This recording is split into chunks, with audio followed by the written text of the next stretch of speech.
And we're back. Episode 2, what it do? My name is Frank Ulloa. This is Gray Night Sweats, a ghost story podcast. We did it, man. We had fun the first time. We're doing it again. I will say this, ever since we started shooting the podcast, weird little things have started happening again. And this hasn't happened for like many, many years. I haven't felt haunted or anything following me. But it seems that almost any time that I start talking about ghosts or like watching stuff or investigating, things start happening. And it's weird because I thought it was just me until today. My mom was like, you know what? I really love what you're doing. I'm excited. You look like you're having fun, but weird things are starting to happen around the house. And that's when I knew, okay, it's working. So we're back, guys, for another episode. I got my producer, Josh, over here. How you doing, Josh? I'm doing great, dude. I'm doing great. My live fact checker and Googler. I thought you said fat checker for a second. I was like, what the hell? I would not. Thank you. Fantastic work on the first episode, by the way. Hey, thanks, dude. It was everybody. It was a contribution of everyone's efforts. Yeah. Looks great. It was really tight. Looks like we're going to keep doing this. How was your week? It was good. A lot of editing. I edit a lot now. It's been fun. Yeah. Inside. Keeping you busy, huh? Yeah. All right, man. Real quick, shout out to Chatterbox. If you're not familiar, it's a lovely neighborhood dive bar in Covina. They host one of the longest running, best comedy shows in LA every Sunday night at 8 o'clock. You can get tickets through their Instagram, which is at Comedy Night Chatterbox or Chatterbox Comedy Night. I'm drawing a blank, but go look for them, man. Other than that, they got open mics Thursday night, 8 o'clock, set of the night, also an open mic Tuesday night. Best set that night gets a spot on the Sunday show the following week. So come by. And also, moving forward, Monday Night Bartender, baby. Come see me. Don't ask for nothing crazy. If you ask to look at the menu, I'm going to ask you to... No, I'm kidding. But... Shots is a way to go, okay? We have a guest today, man, and I love this guy. Big fan of his comedy. He's a host here at Chatterbox, a writer on Hulu's This Fool, and you can see him perform stand-up comedy on HBO also. Guys, help me welcome Vince Caldera. Wow. Hey, everybody. Thanks for having me here. I really said such kind things. Thank you. It's very, yeah, it means a lot. I just said things that were true. Well, that's true too, but sometimes hearing it out loud, it just feels different. Yeah. Your resume is very flattering. I can say that. This is cool. The setting is very that's putting me in the mood for some scariness, some spooky stuff, Yeah. I like that a lot. Yeah. It's like a little whisper too as it's happening. Yeah. It's beautiful. Here's another thing just to be prepared for is that sometimes when we get deep into the stories and you hear it go off, it's going to scare you a little bit. It might, yeah. I felt scared right now, even though I'm familiar with the sound. I used to host a mic, and we also had a smoke machine, and it would come out after sets. The Pipe Boys mic. Is that what it was? The pipe mic. Yeah. The pipe mic. Yeah. So I'm a big fan of smoke machines. Yeah, man. How do you feel about spooky season in general? Do you believe in ghosts?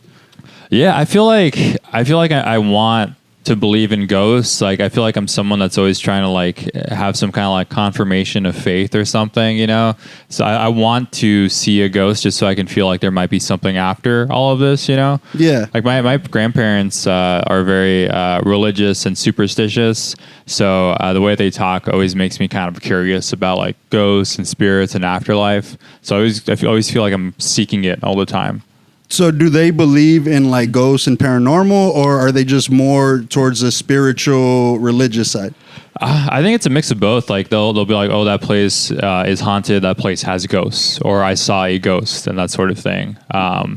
Yeah, I feel like they would always kind of try to tell me just to be careful or to be good, so I end up in heaven and not somewhere else. Yeah, that's always the way to go. Yeah, I think we all want to go to heaven, right? Who doesn't? But I believe older like Mexicans for some reason when they talk about paranormal, because like take my dad for instance, he's not a guy who takes too much bullshit or believes anything extracurricular, but he has had paranormal experiences where he's like, look, I don't know how this happened, so I believe it. Yeah, it's always like something that like rattles someone where they're like, I don't do this anymore because I went over here and I saw this thing, and so now I have a new perspective on stuff. I feel like that's how my grandparents are. Like my grandma, she always like tells stories like she's M. Night Shyamalan or something, you know? Like it'll be such a big setup and then the misdirection is so crazy where I'm like, wow, is this what you were just gonna tell me just to be nice, you know? Like she'll be like, you know, be nice to everybody because one time your aunt, she was driving late at night and she saw this man that was like this cloaked figure, and he looked homeless, and so your aunt, she was driving, she pulled over to check in on him, and she was like, are you okay, sir? And then the man turned around and it was the face of Christ. And I'm like, dude, like, what are you talking about? You know, like that's the kind of stuff that my grandma will do to like make sure I don't do anything wrong or to hurt myself or other people. She'll be like, you never know who's around you. That's crazy because it could have just been a Middle Eastern guy. It could have just been, yeah, exactly, yeah. Wow. If I told her that, she'd be like, no, that was Christ. Yeah. So all her stories start a horror movie and end a lifetime. Yeah. I feel like maybe it's because maybe she doesn't know how to. I don't want to say she doesn't know how to think rationally, but I think it's just like she'd rather believe the heightened version of something because it kind of like confirms her faith sometimes. Like this is happening because it's an act of God. Yeah, I get that too. Yeah. I'm not teasing it. I just yeah. I guess I try to be like the more sciencey person or the more like reasonable one or reasonable. My mom's like that too. I think it's just optimism. Yeah. To where like she's like I mentioned, she's talking about stuff that's happening at the house, and she's like, but I'm sure it's a good ghost. I'm sure he's here for good. I like the idea of like a good ghost. Like that makes us like feel safe. It's also like that still means there's like some disembodied thing walking around the house. You know, yeah. Even if it's good or bad, it still feels like a little off. Yeah, right? It's been weird. I was sitting in my room watching TV the other day, and I have like a little TV dinner table, and my control was on it, and out of nowhere, it just starts moving. Yeah. Just by itself. Did you get scared at all, or were you like, you know this what? happens? Yeah, I got freaked out a little bit because something like that hadn't happened to me in a long time. Yeah. And I knew like, oh, what a coincidence. I've been talking about ghost stories, and I've been watching a lot of paranormal videos lately, you know? Do you feel like that's like some kind of like acknowledgement? Like when you talk about stuff, you're like, oh, now when I go back home, if there is a spirit, they're going to be like, hey, so I know that you're talking about me. Yeah, I think there's a thin line between like talking about them and inviting them in, per se. And I feel like they just take anything as a sign to attach themselves to people. Yeah, maybe they just want to feel seen and heard, you know? And that's like, hey, I am real or whatever. Because like I live in I stay like in the ADU portion of my grandparents' house, and for like the longest time they would always say like there's something there. There's like some kind of like presence or entity. Real quick, ADU portion. Oh, that is the politically correct way of saying garage, but that is accessory dwelling unit.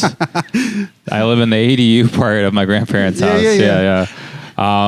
So I've been staying there, and there's been like other families that have stayed there before, like me and my girlfriend.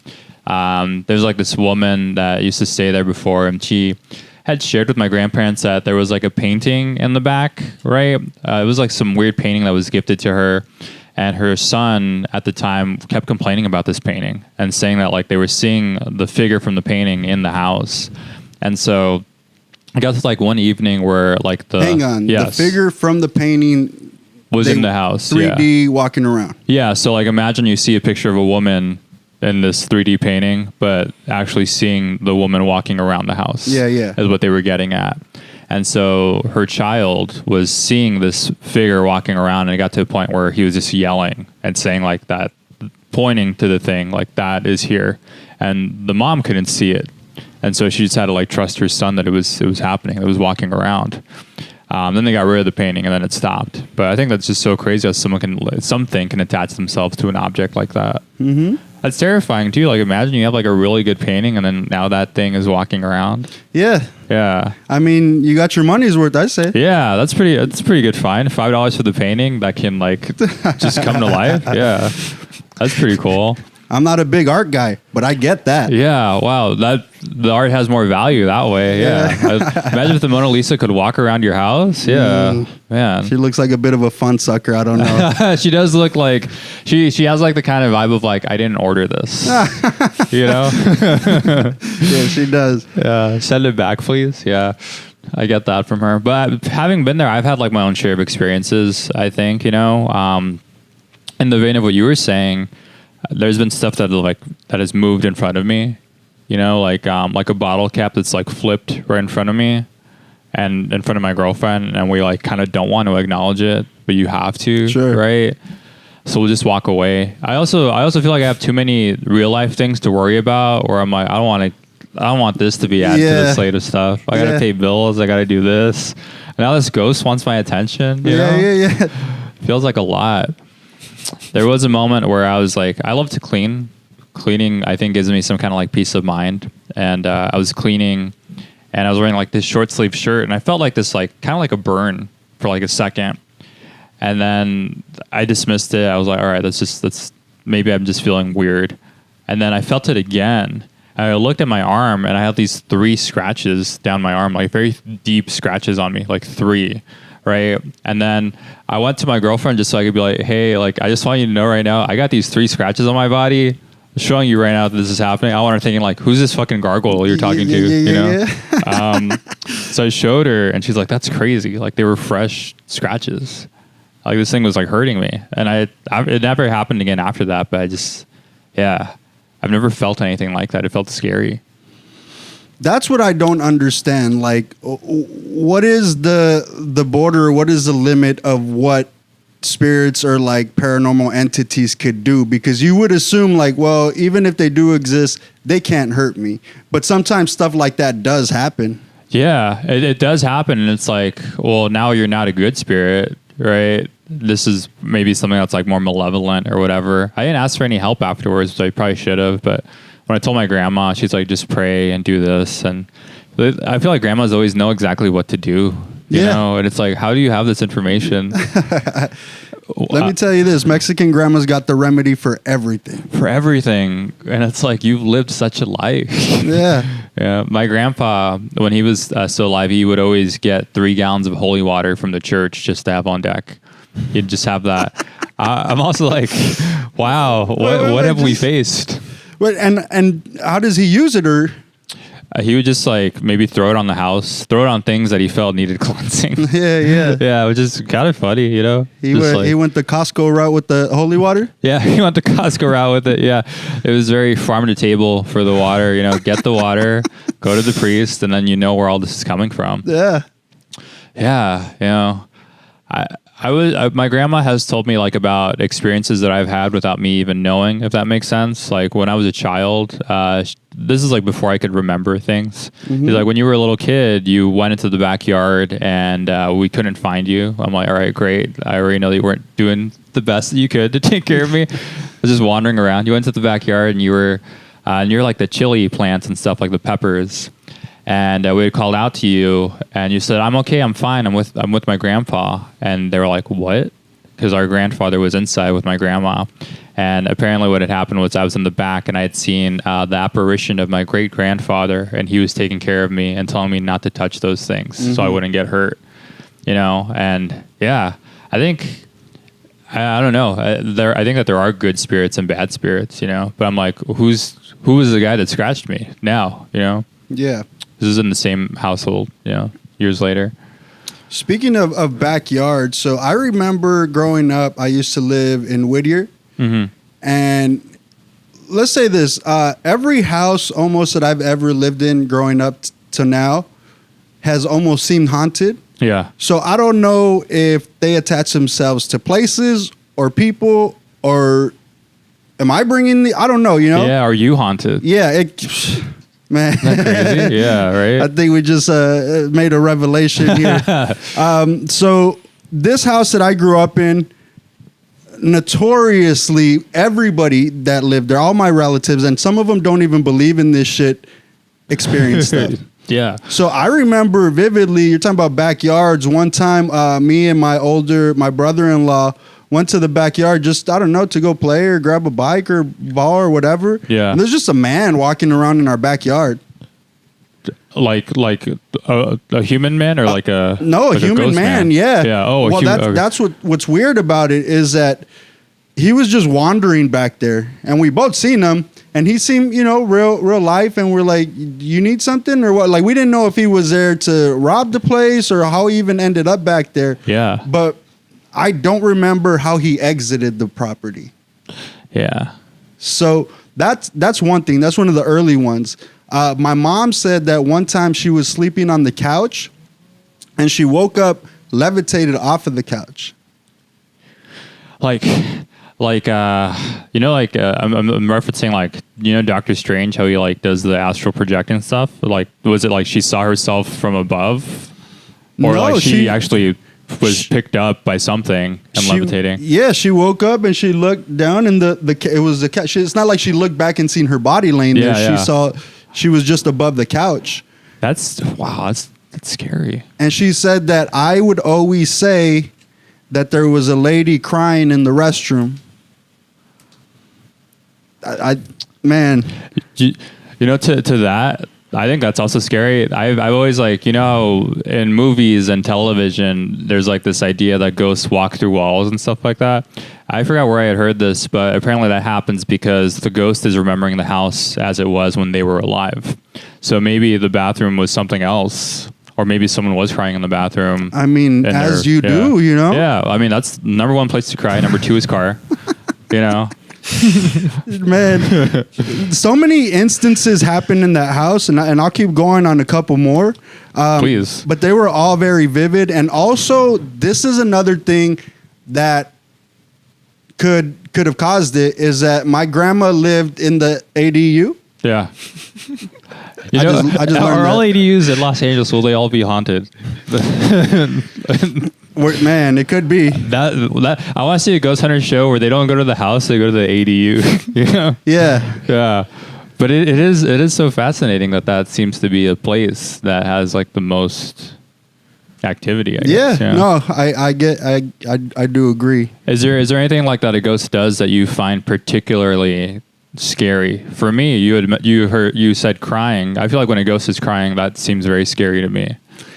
I think once it makes contact or uses any kind of force, that's when it's weird to me. Or even when things start moving, because now you're messing with real life tangible things. How? Yeah, you're in my world now. Yeah. Damn. So we always just kind of assumed that my grandma was into witchcraft, and again, as Mexican grandmas are, Yeah. She needed to figure out the remedy somehow. Yeah. I love some kind of potion, right? She didn't have Google WebMD back then. Just cut the aloe vera plant in the front and bring it back here. I'll rub it on something. Yeah, but real life shit happened at that house. So she was living in the garage. That could have been one cause of it. Who knows? I remember one of the first nightmares that I had, and a very vivid dream. So all the kids know about having your feet grabbed from under the bed. Yeah. I remember actually having them grabbed one night and seeing demonic type hands. Yeah. And this is when I was very, very young. So for a while, I was always scared to get off the bed or anything walk around. Because you were afraid it would happen again. During nighttime. So that happened. And then, man, I'm just running down the list. But this house, man. Did you ever learn anything about that house? If there was some kind of history there before you guys had lived there, or? No, but I followed up and visited later, and more shit happened. Well, you visited. Were you did you drive and you knocked on the door? You're I used to live here. Did you do that? I showed up with the pie. I was like, I used to live here. Oh my god! I'm here to see the lady in the restroom. Yes, come in. No, so I remember one time I had a fire truck. and it just kept going off and off during the night. And we took the batteries out and everything. It still kept going off. We didn't know how to set it off. There's another time, and this all happened between the ages of like 2 and maybe 8. Mm-hmm. I remember one time I was left home alone, and I was just hearing voices. Wow. Yeah, and like experiencing things alone in the house. So I called the police. I didn't know what else to do. That's so funny.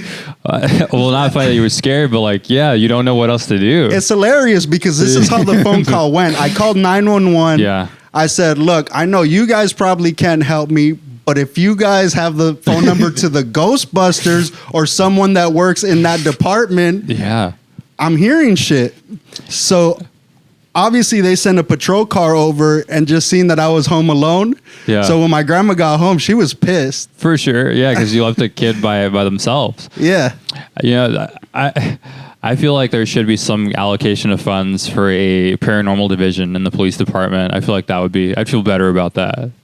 You know? Come on. But it has to be. Because like sometimes detectives get connected to like psychics and stuff for like murders and things like that. Yeah, yeah. Yeah. So why not have like a paranormal division of the LAPD? You know? I mean, This is my Ghostbusters was proposal. onto something, I'm saying. Yeah. Yeah. Right. So we ended up moving out of that house when I was like maybe 10, 11 years old. So that was your childhood home. That was my childhood home. Yeah. And I went when I was like 22, maybe. I got invited to a house party nearby to that house. And I thought, oh, how cool would it be to go, you know, smoke a blunt in front of my old house. I don't always think rationally. Reminisce a little bit. Yeah. Listen to some oldies. I don't know. So I parked in front of the house, and mind you, again, I'm like 22 now, and I remember someone just knocking on my car door window. Wow. There's nobody there. As soon as I felt that, I'm like, all right, memory over. I'm out. Later. That is terrifying. I think it's also like hearing something and believing that it has happened and then seeing nothing. It's so scary. Yeah. Yeah. Damn. You left that party complete, like you didn't even go to the party at all? I went to the party. Oh, you just moved but I had stopped there on the way to the party. Yeah, okay. So I just parked in front just to, hang out a little bit. Just, it felt nice at first, and then that happened. I was like, oh, this place is haunted. I gotta get out of here. Yeah. Man. You know what? And now talking about it, I think I want to visit the house again. You should, yeah. Yeah, I'm gonna go smoke a blunt there soon. As a child, and then as like a young adult, and then now it's like a full adult. You know? Yeah. Like I feel like I'm better prepared for it, but also when I was a kid, I didn't know what was going on. Yeah. Were you wearing a cross necklace or not? Like Maybe that's where you messed up. Yeah. Not all Mexican kids wear the golden necklace. That's true. I don't have one on right now. Yeah. They have the little the golden bracelet with their name on it. Do you ever have that? We're always given some kind of weapon, I think, to defend ourselves against that sort of thing. That's what it is. Maybe I have like little prayer cards in my like wallet, like one that has like a picture of like Christ, Yeah. Yeah. We all kind of like are strapped up to some degree, and if we don't have that, we're taught like some kind of like prayer, right? Like Our Father, or like the. Well, I wanted the bracelet, but I never got it. They just said if someone tries to steal you, tell them no. Yeah. Yeah. Tell them no, or that my parents are nearby. Yeah. Yeah. Some kind of thing. Something weird like that. To buy time. Let me ask you this. Have you ever experienced or experimented with the Ouija board? I haven't. I've always wanted to. I've always wanted to experience like something with like the Ouija board, just because I like I said at the beginning, I want to have some kind of like I guess see a ghost, right? I want that experience. I feel like a lot of people would probably say that I'm crazy for wanting that, but I think I just like the idea of seeing something. I've had like different encounters where like, the bottle cap flipping or like being touched by some sort of entity, but I want to see it, right? I've never done it because my grandparents have always been so adamant of like, no, son cosas del diablo and stuff like that. But my brother, he's played with a Ouija board, and he was like a teenager. And at first when he played with one, he used it to like see if a if like a girl has a crush on his friend, like that's what they use it for intel. You know, you have all that power, might as well use it. I heard the CIA does the same thing. Yeah, they're like, "Where's Bin Laden?" And then that's actually, imagine you go to a museum. This is the Ouija board used to find the location of Bin Laden, and we're like, "Wow, it's in the Smithsonian." We're like, "Wow, don't touch it." You know, that is one thing that you shouldn't touch in a museum is the Ouija board. But that, and then afterwards, he had like this experience where he was seeing like this apparition of a little girl in his closet, and she wouldn't do anything. She would just kind of like just stand there and just like stare at him.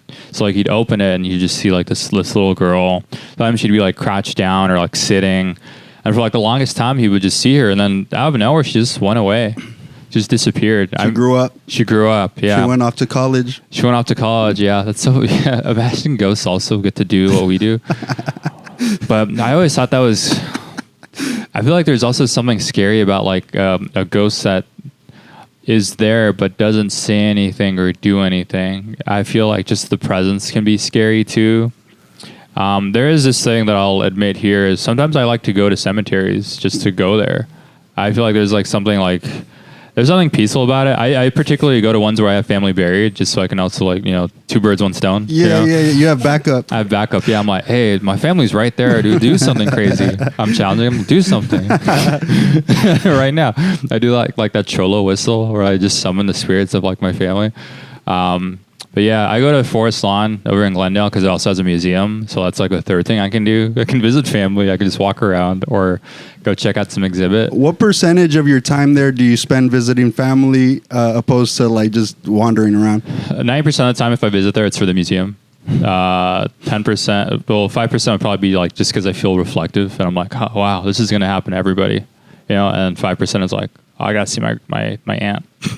I'm running out of time. I got out of time. Yeah, I'm leaving, and she's like, "How come you didn't visit?" You know, I was right there. Are you the kind that like puts flowers and stuff or like decorations during the holidays? No, I don't do that. But it's a good idea. I should probably start doing that. She wants to feel seen. She wants to. Yeah. Some flowers would be nice. I feel like when I pass, I'd probably like that too. Can't show up empty-handed, Vince. That's true. Yeah, I paid admission. I can at least buy some flowers. They charge to get in there? No, it's free. It's free. Yeah, which is great. It should be equitable, right? Yeah. But yeah, I like going to cemeteries. Do you go during the day or at night? During the day. I'm not a crazy person. I'm not going to go at nighttime. Yeah. Yeah, that's when they all come out, right? I have gone to a cemetery at night once when I was in New Orleans. I went with my girlfriend and we went on a cemetery tour. And I thought like the cemeteries knew that people were going in. The tour guide's like, hey, we're actually not supposed to be here, but just follow us. We're going to take care of everything. It was an unofficial like tour? They don't have like the express written like permission of like the cemeteries to go and do it, but they'll show you like what makes like cemeteries there different from cemeteries in other parts of the country, the way that they're built and things like that. Like my understanding is that like burial sites in places like New Orleans are like almost as valuable as real estate because a lot of people, you know, they have like a turnover, like they have to like replace that. Like if someone doesn't pay for their thing, then it's up for grabs basically. There's a better way for me to explain it, but yeah, it's very different over there. The way that they're built also like coincides with like when things flood, so some of them are built higher and things like that. Sure. But yeah, I was going through these like cemetery tours, and there's like rules like when you leave a cemetery, walk backwards so like a spirit doesn't follow you home, that type of stuff. Is that the trick? Yeah, it's like a trick. Yeah, I wish I learned that earlier, but yeah, that was a thing that they told us. It's just interesting just being there. I was there like at midnight and I was hoping to see like a ghost or something. I was taking pictures. They have like an app that you download if you want to hear like voices or something. You can like oh, like a little yeah it feels more like novelty, right? Yeah, sure. But yeah, there's just something about it that seems interesting to me. So I'm afraid of dying, so I feel like the idea of seeing a ghost is like reassuring for me. Yeah. You know? What do you mean reassuring? Reassuring that there might be something afterwards. Like I don't want to like this ends and then there's nothing. It feels like kind of like a letdown. Yeah, like a good movie ending and no sequel ever coming. Yeah. I would like to have another thing after this. You know? There's got to be an after party. Yeah. To everything. Yeah, exactly. So I feel like that's maybe why I go towards these things so much is because I want to feel like there's something after. That's why I want to see a ghost, even if it's scary. So the cemetery, it was more of like a cemetery architecture tour, or was it like set up to like, oh, you might see ghosts? It's under the guise of like a lot of stuff. Like you might see ghosts, you might have an experience, that sort of thing. I've been to like more intense, like haunted experiences. Like I went to a 3-hour ghost tour in Las Vegas. That was more like, hey, you have to sign this permission slip. That's like, you can't sue us if you get, possessed or if you die or whatever, that type of thing. I think that's just to add to the effect, right? I think so. At least for me, it also justifies paying like $70 from like, or I might fucking die. Jesus. I might die. Oh, can I curse or should I not Yeah, curse? absolutely. All right, I might die here. But also, it's like, man, it's crazy. Yeah, those tours are a lot more intense because there's like more haunted artifacts. It's this place that was curated by this guy that has like a ghost hunter show. And so he collects all these haunted things and puts them in one place. So it's like even scarier, right? I went there and there's like haunted dolls, there's like haunted staircases, haunted chairs, and all that sort of just haunted furniture, basically, right? And all these things have like these fascinating stories. Like this belonged to a person that like didn't move on, so they haunted this doll as like a vessel and stuff like that. But whenever I'm in those places, it gives me like a guilt because I know that my grandma wouldn't want me in a place like that. And whenever I come back home, she's like, "How was your trip?" And I'm like, "It was cool. I didn't do anything I wasn't supposed to do." Yeah. Do you go on ghost tours or anything like that? I've never really gone on a ghost tour. I've gone like ghost hunting per se. Oh, cool. And that hasn't always been successful. It's kind of weird, like when you go looking for it, Yeah. You don't really find it. But what I have found is that there's been times where I've gone looking for it, haven't seen anything, and then something kind of like attaches itself to me.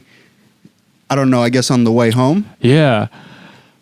For me, I've always like felt like, why would a ghost follow me home? Because they have such a better place to live.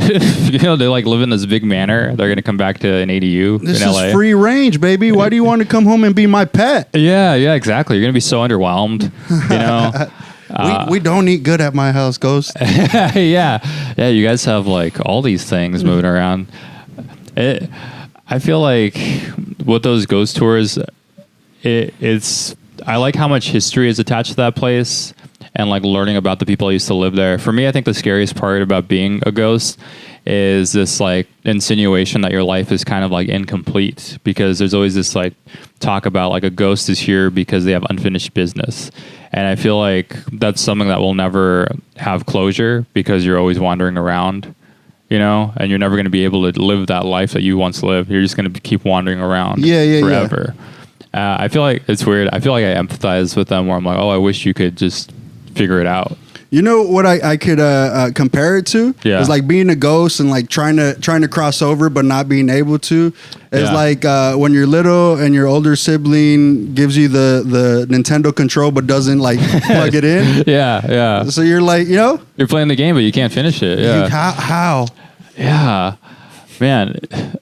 That's feeling of being incomplete, I think is scary to me. Also, like you're a ghost and like another family has moved into your home, and you get to see that every day. I feel like it's kind of like infuriating, right? They're living a life while you're still there. Because that's something that you work hard for, I'm sure, during your lifetime, Yeah. Also, like with like this like idea of like hustle culture today, like there's gonna be so many ghosts now. There's gonna be so many ghosts who are like, I'm not grinding hard enough. I should be haunting 3 more homes. I should be here. I should be there. Yeah. They're up at 3 a.m. They're doing all that stuff. They're hustling. Yeah. A ghost now is gonna be like, grind harder. I woke up in the morning and this ghost just told me to grind harder. Man, this ghost is bullying me from beyond. What other places have you visited? Have you ever visited places that weren't a tour, like just that you heard were haunted? Yeah, and I like that too, just because I like history. I go to Heritage Square in Highland Park. It's like a museum that's gathered like a bunch of different homes. Oh, there's like a train stop there, right? Like off the Gold Line or something? There's exactly. There's like 6 different styles of home or like architecture there. And there's like this, every historical place is going to have like this insinuation that, hey, there might be ghosts here, because I feel like that's kind of marketable. You know, because not everybody wants to go to like a historical place because it seems boring. But if there might be ghosts, hey, I'll go there, right? But I like going there. It's very pretty, and they do have ghost tours every now and then. You know what? I always used to look up places that were haunted in California. Yeah. And for some reason, my high school, Baldwin Park High School, was listed on there. Really? Yeah, but the description of what it was so outrageous. They said that our basketball gym was haunted by the ghost of Gary Cooper. Really? Yeah, Gary Cooper's like a famous actor from the back in the day, you know? Yeah, yeah. Well, what the fuck would he be doing in Baldwin Park? Yeah. Baldwin Park, Gary Cooper. Those are the two things I think of. Yeah. Yeah. Wow. It's like saying this bar is haunted by James Dean. Does this bar have any history that you are aware of? I've had a couple experiences here, and the owner of the place, he's actually told me stories about this place too. Yeah. Steve doesn't really believe in that stuff. Yeah. But I remember there was one night where there was a guest who told me, yo, there's someone taking way too long in the bathroom. Can you come check? Yeah. So I don't know why I thought how am I going to kick someone out of the bathroom if they're using it? Yeah. Hey, this guy's got to go. Did you not see the sign? It says 7-minute max in the bathroom. Exactly. Yeah. But so the door was half cracked and we knocked and we didn't hear anything. Yeah. So I pushed the door and it stopped.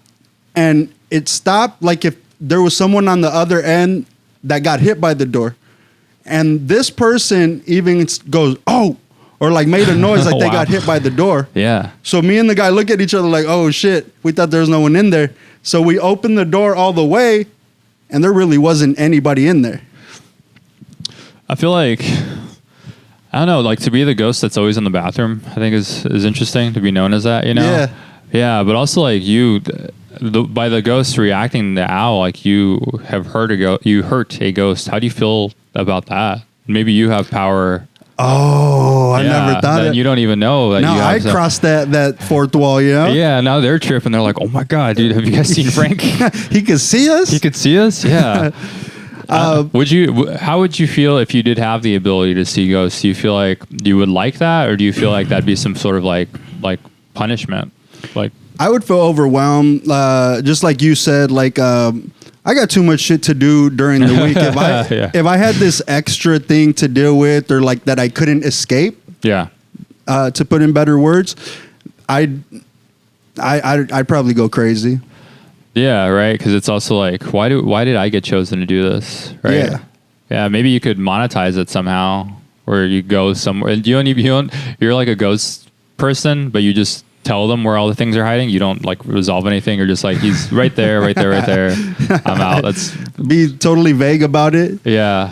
That's why I don't know. I just don't believe people who do it monetarily, like mediums or like celebrity sidekicks on TV and stuff like that. Is it because you think they're taking advantage of people? Yeah. Yeah, I could see that. Yeah, I think so too. Because anyone could just say, like, even I could say, oh, I see ghosts or whatever. Yeah. And it's kind of true to an extent, but like, how can I prove that to anybody else? Yeah. This will make sense after I say a few things, but you know, Kids See Ghosts, the album, right? Yeah. Yeah. Do you think there's truth in that children see ghosts, that they can see things that we can't see?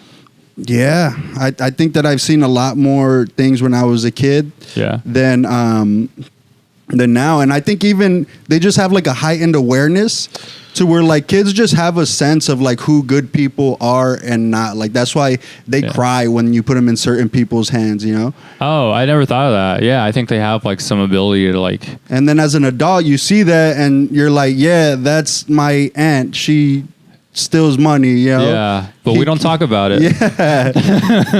Yeah. Good sense, kid. Yeah. One day she'll ask you for money and you won't know what to do, but you'll give in. This is a very scientific answer, but I think the way that like kids' bodies like heal themselves, they're like much healthier when they're babies and when they're adults because they have to be like self-sustaining, you know? Yeah. I don't like that's why stem cells and stuff like work, like they heal people. Yeah.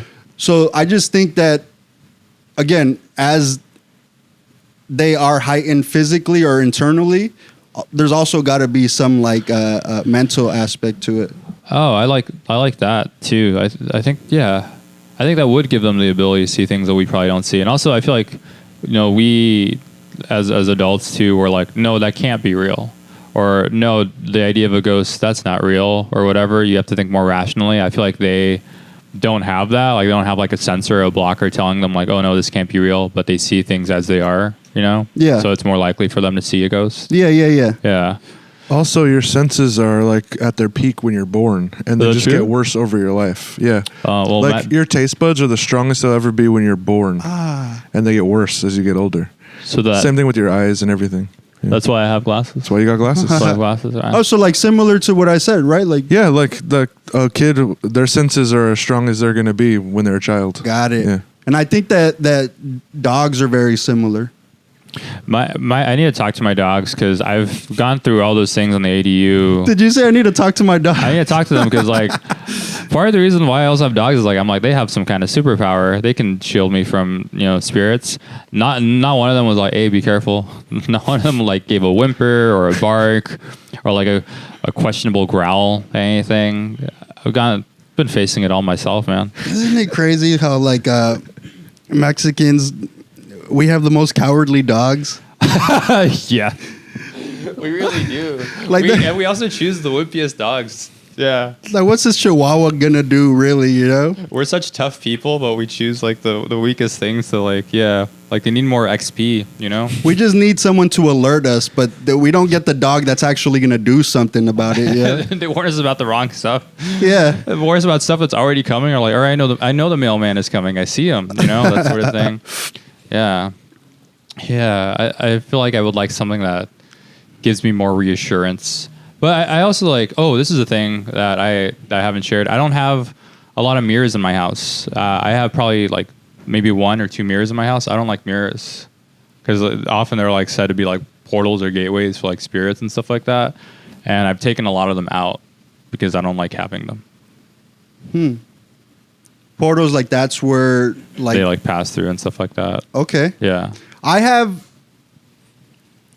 this thing in my mind because my mom told me is like you can't have a mirror facing your bed because your soul or something isn't able to get up and walk around. I don't know if that has something to do with seeing its own reflection or what, but I noticed that I don't sleep as good when the mirror is facing my bed or something like that, Yeah, it's if there is a mirror near me, and like I'm doing something like some kind of work, and I am within control of like what I can do to the mirror, like not like at an office place or something. I'll put like some kind of cloth over it or something, just because I don't like it. Yeah. Maybe you just don't like yourself, Vince. Yeah, I actually don't know what I look like. So that's it's just a consequence of me draping all these mirrors, hiding them. Yeah. What was Halloween like for you when you were a kid? Halloween is my favorite time of the year, just because I like watching all the horror movies. I like feeling. I don't want to say I like feeling scared. I like being in like controlled environments where like I can like experience like a haunted house or something. Like I go to Universal Studios a lot, like horror nights. Like that was the thing that I did a lot when I was a teenager. And I liked going to that. I liked, watching scary movies, listening to scary stories, that sort of stuff. Did you dress up as a kid? Yeah, I did. Any favorite costumes or ones that are worth noting? In 5th grade, I dressed up as the devil. That was my costume. Yeah. Was it a cartoon devil or how did you play it up? It was like it had like a mask, it had like this like shawl-like thing and these like pointy little red fingers. It was more like almost like a goblin-like devil, That was what I dressed up as. And my grandparents did not like that very much, but I did it. Yeah. It was fun. I mean, like I get to choose what I wanted. Yeah. That's crazy. Because it's just so out of character for you to be like that one. The incarnation of evil. That's what I'm going to be. Yeah. Yeah. What about you? Did you have any cool costumes or like ones that stood out to you? Yeah. The coolest ones were the ones that my mom made me. But I was such a fool because I always wanted like the store-bought ones, Yeah, like Party City type stuff. Yeah, every year they had the new Power Ranger, like that. That's what I wanted. But she made me a Barney one time. What grade is this? Oh man, I was like 3 years old. But It was like so elaborate and cool that I remember I would wear it like the whole year. Really? I would just wear it around the house. That was my fun. watching TV fit. gotta dress like, yeah. You know, now I get home and throw on the basketball shorts. Back then, it was like, oh, got to get out of my school uniform. It's Barney time. It's Barney time. I like that. Yeah, a purple dinosaur. That's what he is, right? Yeah. Yeah. Did you grow up in that era? Were you a Barney kid? Yeah. Well, I liked a lot of like Nickelodeon shows and stuff like that. I liked when I was like in first grade or third or like kindergarten, my mom dressed me up as the Cat in the Hat. So like around. That's a cool one. Yeah. She like did my face paint, gave me the big old hat, that sort of thing. I was Spider-Man in first grade. I think this is around the time that the Tobey Maguire one it came out. Oh, you'd be a good Spider-Man. Yeah, I got the little web shooters too from like Toys R Us, so it like shot out the. I think to this day, if you get cast as one of the next ones, I would be like, yeah, I'd be all for it. Yeah. Well, this Spider-Man is living in an ADU in New York. Yeah. They don't have those, huh? They don't. Yeah, I don't. Well, actually, I don't know if they do. It's built very different out there. Yeah, it's so crammed and like everything's just built up. Yeah, and that'd be like the attic. Yeah. Yeah. Right. Yeah. We're like, whoa, that's crazy. Yeah. Living above your parents instead of behind your parents. Crazy. All right. So I do want to get into a little bit of the comedy stuff, but before that, let's get into items that deter spirits or are said to like turn them away. Yeah. Like repellent, you know? Yeah. Like salt on windowsills or doorways. That's like a thing. Or like crossing bodies of water. Crossing bodies of water. Yeah. I've also heard like maybe leaving water out also helps deter them away or something like that. Like why do you think this is, Josh? Have you? I'm not sure. I pulled up a list of some objects though. Like those kind of things always made me laugh though. Like burning sage, clear spirits, like because it smells so bad. Like you have to be like, I gotta get out of here. Like, yeah, I can't do it. I'm getting a headache. Yeah, the idea of being like I'm getting a headache. Yeah, being a spirit and then still being like your senses are still affecting you. When you know what I mean? So does the sage generally smell bad, or is it just supposed to smell bad to spirits? I don't think it's supposed to smell bad.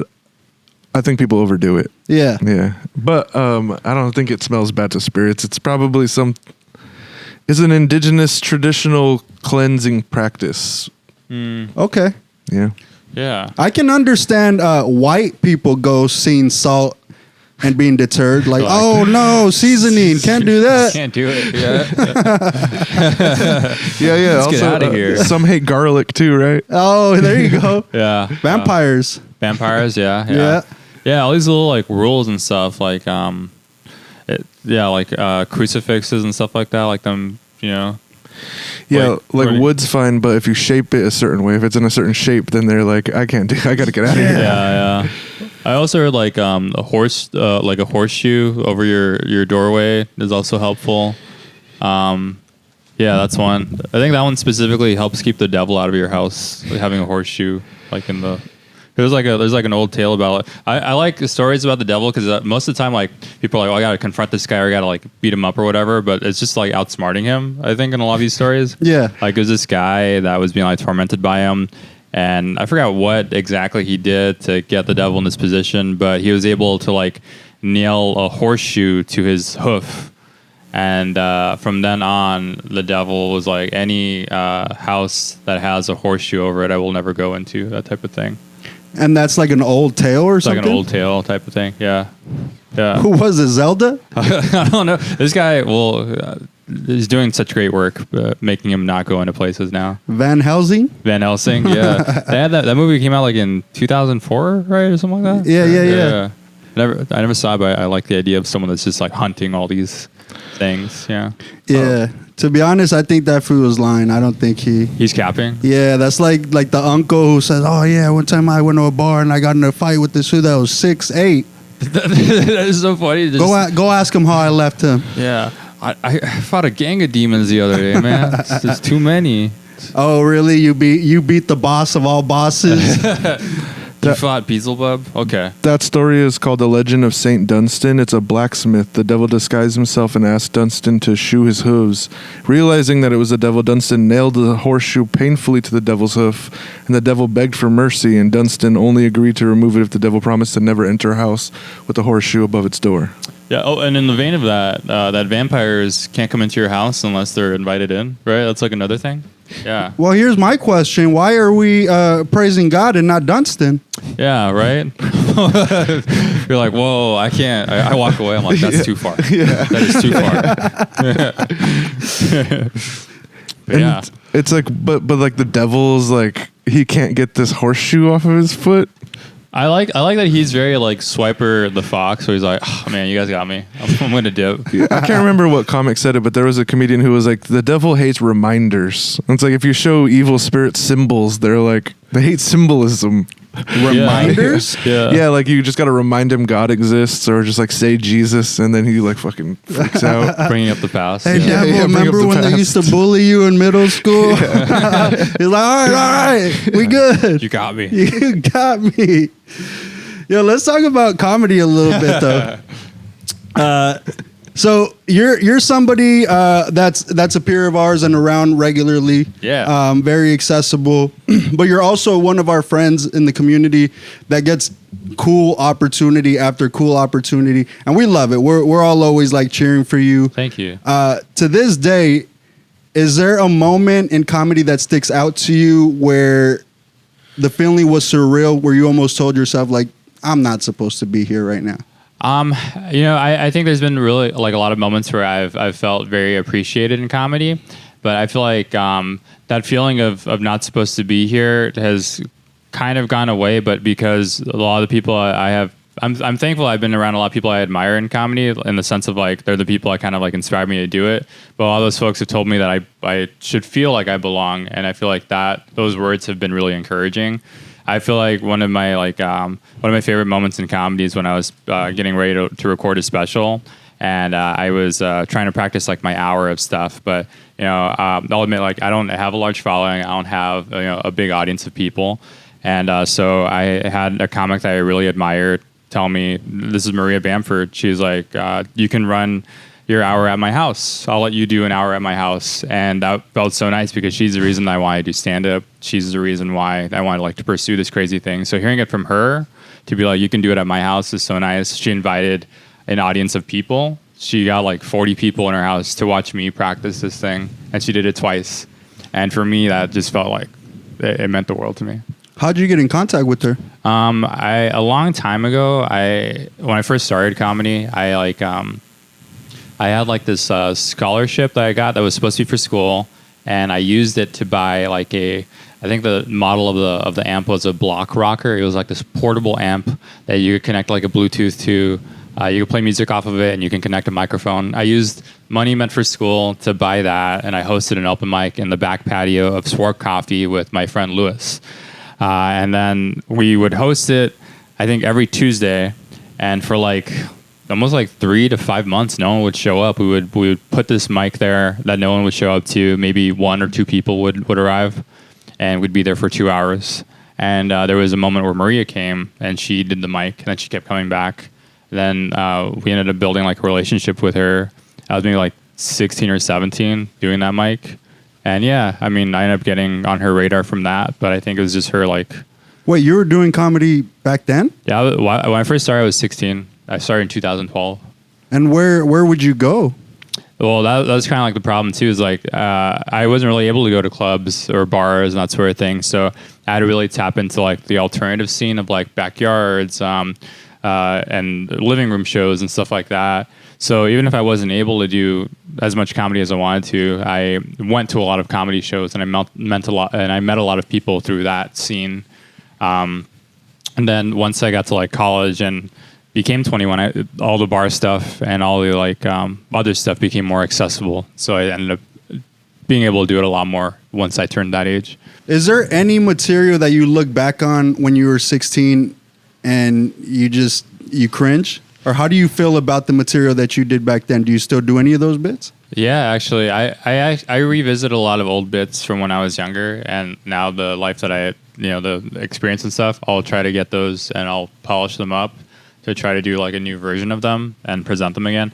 Like one of my first jokes I did was about having too many photos of Christ in my house when I was younger. Like it felt like he might have lived with us. So that was like a bit that I did when I was like 16 or 17, and so That's pretty good. I saw that one because Daniel had showed it to me. He's like, "Look at this." He said it in a way that made me feel cringe to like see it again because I'm like, "Oh, it's so old." But then it made me feel like, "Oh, I feel like I have a new direction of where I could take it to seeing it with new eyes." And so I've been doing that and just looking at old notebooks and stuff. So that's what I enjoy too about looking at old material is that even if the bit itself was trash, you picked that premise for a reason. So if you revisit it with what you know today, you can make that a banger easily. Yeah, you can make it longer, like significantly longer, and a lot of stuff. Yeah, it's also kind of fun to see where your brain was at a while ago. Yeah. So yeah, sometimes looking back on that stuff is cringy, and sometimes it'll impress you too. Yeah. It's like, oh wow, I was thinking about this back then. I was thinking in the future. It made no sense, but I was onto something. Yeah. Yeah, there's something there. Yeah. Yeah, but I like it. It's fun. Last thing I want to talk about: shadow people. Wow. Do you believe? Have you ever seen? I can believe because I think I have seen when I was a kid. I'd say like maybe 9 or 10. I was in my room and then I thought I saw through the corner of my eye my grandma, and like I turned, and then as it was walking away, they had like the full silhouette of like her shape and like her everything, but it was like completely black, and it just walked all the way towards the end of the hallway and disappeared. So you just seen her silhouette all black. She looked like a character in a video game you haven't unlocked yet. It looked like a Heartless, like those little ant Heartless. What the little Heartless that have like the antennas and stuff like that from Kingdom Hearts. Oh yeah. It looked like that. Yeah, I am familiar with that game. But it looked like my grandma. That's how it looked to me.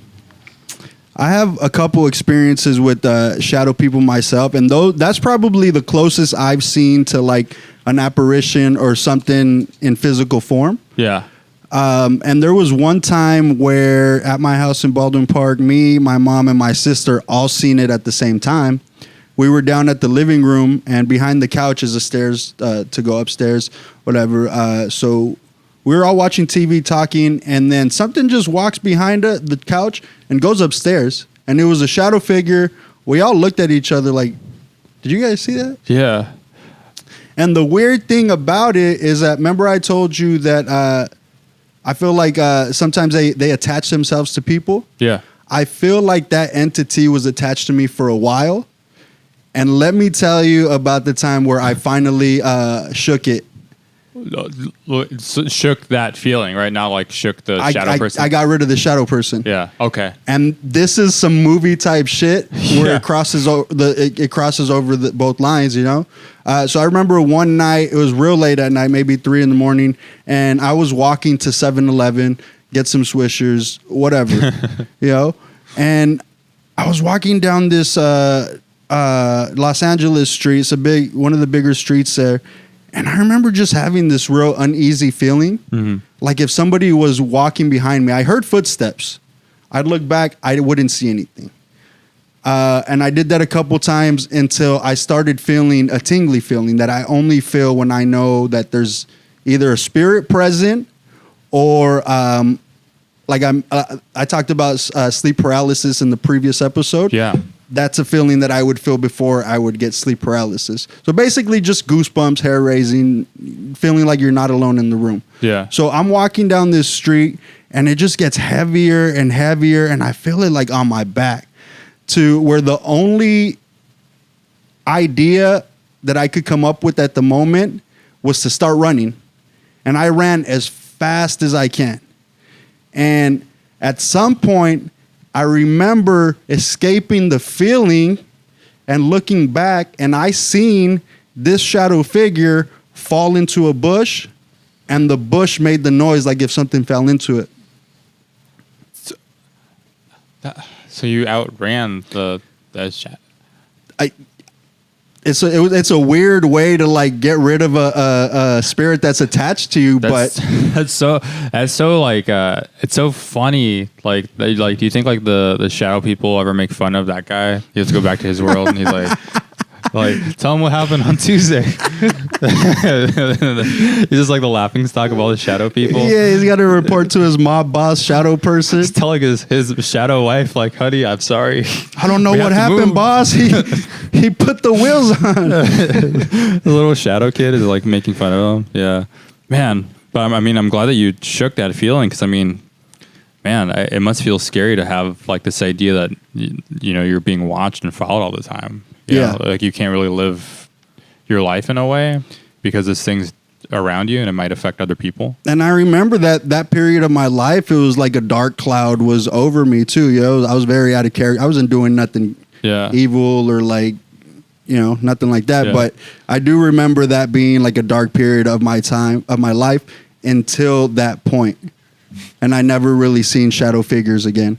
That's amazing. It makes me wonder like what introduced you to that person like in the first place. So I'm saying sometimes you go to certain places and you don't see the ghost initially, but we've all rode Haunted Mansion. They come home with you. Yeah, exactly. You look in the mirror and it's like right there in between you. Yeah. I love that ride. I love that. And with that said, let's wrap it up. That's been episode 2. This is my guest, Vince Caldera. How do you feel? You had fun? I had a lot of fun. This has been so much fun. Thank you for having me. I really like Absolutely. this. Yeah. Josh, you have fun? Yeah.